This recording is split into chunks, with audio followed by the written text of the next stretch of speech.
అయితే విజయ డైరీ రైతులకు బిల్లుల పెండింగ్ వెనక పలు అనుమానాలు వ్యక్తమవుతున్నాయి.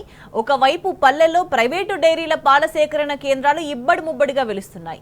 ఇటువంటి తరుణంలో కావాలనే విజయ డైరీ రైతులకు బిల్లులు చెల్లించకుండా వేధిస్తున్నారు అనే ఆరోపణలు వెల్లువెత్తుతున్నాయి.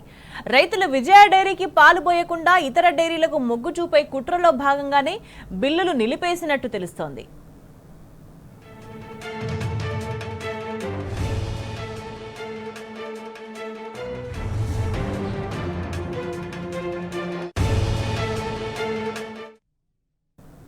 పాలమూరు జిల్లాలో పాడి రైతులు గోసపడుతున్నారు.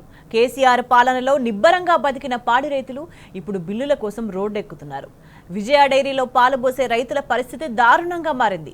3 నెలలుగా బిల్లులు రావట్లేదని రైతులు వాపోతున్నారు. దాణా ఖర్చుల కోసం అప్పులు చేసే దుస్థితి నెలకొన్నదని చెబుతున్నారు. అందుకే మహబూబ్ నగర్ జిల్లాలో పలు చోట్ల పాడి రైతులు పెండింగ్ బిల్లుల కోసం ధర్నాలకు దిగారు. రోడ్లపై పాలు పారబోసి నిరసన తెలిపారు. మరింత సమాచారాన్ని మా ప్రతినిధి నరేష్ అందిస్తారు. ఉమ్మడి మహబూబ్ నగర్ జిల్లా వ్యాప్తంగా గత 15 రోజుల నుంచి విజయ డైరీ పాడి రైతులు ఆందోళన చేస్తూ ఉన్నారు. తమకు పెండింగ్లో ఉన్నటువంటి బిల్లులు చెల్లించాలని రైతులు ఆందోళనకు దిగారు. జడ్చర్ల, రాజాపూర్తో పాటు ఉమ్మడి మహబూబ్ నగర్ జిల్లా వ్యాప్తంగా ఈ నిరసన కార్యక్రమాలు కొనసాగాయి. పాడి రైతులు పాలు పారబోసి మరీ తమ నిరసనను తెలిపారు. విజయ డైరీ చుట్టూ బిల్లుల కోసం ప్రదక్షిణలు చేస్తున్నప్పటికీ కూడా అధికారులు పట్టించుకోవట్లేదని రైతులు తమ ఆవేదనను వ్యక్తం చేస్తున్నారు. రేపు మాపు అంటూ గత 2.5 నెలలుగా అధికారులు తిప్పించుకుంటున్నారని రైతులు ఆందోళన చెందుతూ ఉన్నారు. ఇప్పటికే 5 బిల్లులు పెండింగ్లో ఉన్నాయని వెంటనే విడుదల చేయాలని చెప్పి ఉమ్మడి మహబూబ్ నగర్ జిల్లా వ్యాప్తంగా కూడా 15 రోజుల నుంచి రైతులు ఆందోళన చేస్తూ ఉన్నారు. అయితే రైతుల ఆందోళనను మాత్రం ప్రభుత్వం అస్సలు పట్టించుకోవట్లేదు. పాడి రైతుల కష్టాలను ప్రభుత్వం లెక్క చేయట్లేదు.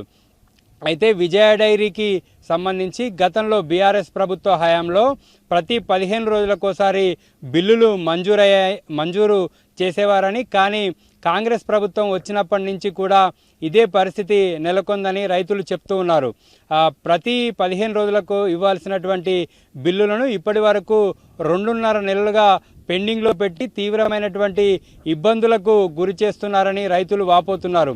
అధికారుల దగ్గరికి వెళ్ళినప్పుడు వారు పాలు పోస్తే పోయండి, లేకపోతే లేదు అంటూ దురుసుగా మాట్లాడుతున్నారని రైతులు తమ బాధను వ్యక్తం చేస్తున్నారు. అయితే పెండింగ్ బిల్లులను వెంటనే చెల్లించాలని రైతులు ఆందోళనలు కొనసాగుతున్నాయి. ఆందోళనలు మరింత ఉధృతం చేస్తామని కూడా రైతులు చెప్తున్నారు. బీఆర్ఎస్ ప్రభుత్వ హయాంలో 15 రోజులకోసారి వచ్చేటటువంటి చెల్లింపులు ఉండేవి, కానీ కాంగ్రెస్ ప్రభుత్వం వచ్చిన తర్వాత 2.5 నెలలుగా కూడా ఇదే పరిస్థితి నెలకొందని, దీని ద్వారా డైరీ ఫామ్ నిర్వహణ అనేది చాలా కష్టమవుతుందని రైతులు తమ బాధను చెప్పుకుంటూ ఉన్నారు. అయితే ప్రతి సందర్భంలో కూడా విజయ డైరీ అధికారులను రైతులు సంప్రదించినప్పుడల్లా ఇవాళ రేపు అంటూ వాయిదా వేసుకుంటూ వస్తున్నారు. కానీ ఈ వాయిదాలు దాదాపుగా 5 బిల్లులు పెండింగ్ ఉండడంతో ఒక్కో రైతుకి 20,000 నుంచి 2 లక్షల వరకు కూడా పెండింగ్లో ఉన్నట్టు రైతులు చెప్తున్నారు. దీని ద్వారా డైరీ ఫామ్ నిర్వహణ అనేది చాలా కష్టమవుతుందని, ఇటు పశువుల దానా కావచ్చు, షెడ్ మెయింటెనెన్స్ కావచ్చు, ఈ ముద్రా లోన్లో తీసుకున్నటువంటి గేదెలు ఆవుల మీద తీసుకున్నటువంటి లోన్లకు సంబంధించి ఈఎంఐలు కట్టడం కానీ వీటన్నిటికి కూడా తీవ్రమైనటువంటి ఇబ్బందులు ఎదుర్కొంటున్నామని ప్రభుత్వం తక్షణమే స్పందించి నిధులు విడుదల చేసి బిల్లులు చెల్లించాలని రైతులు డిమాండ్ చేస్తున్నారు. మరోవైపు విజయ డైరీని నిర్వీర్యం చేసి ప్రైవేటు కంపెనీలకు లబ్ధి చేకూర్చే విధంగా ప్రభుత్వ వైఖరి ఉందనేటటువంటి అనుమానాన్ని కూడా రైతులు వ్యక్తం చేస్తూ ఉన్నారు. విజయ డైరీ గతంలో ఉమ్మడి రాష్ట్రంలో ఉన్నప్పుడు తీవ్రమైనటువంటి నష్టాల్లో ఉన్నటువంటి డైరీని బీఆర్ఎస్ ప్రభుత్వం 2014లో ఏర్పడిన తర్వాత విజయ డైరీని లాభాల బాటలోకి తీసుకురావడం జరిగింది.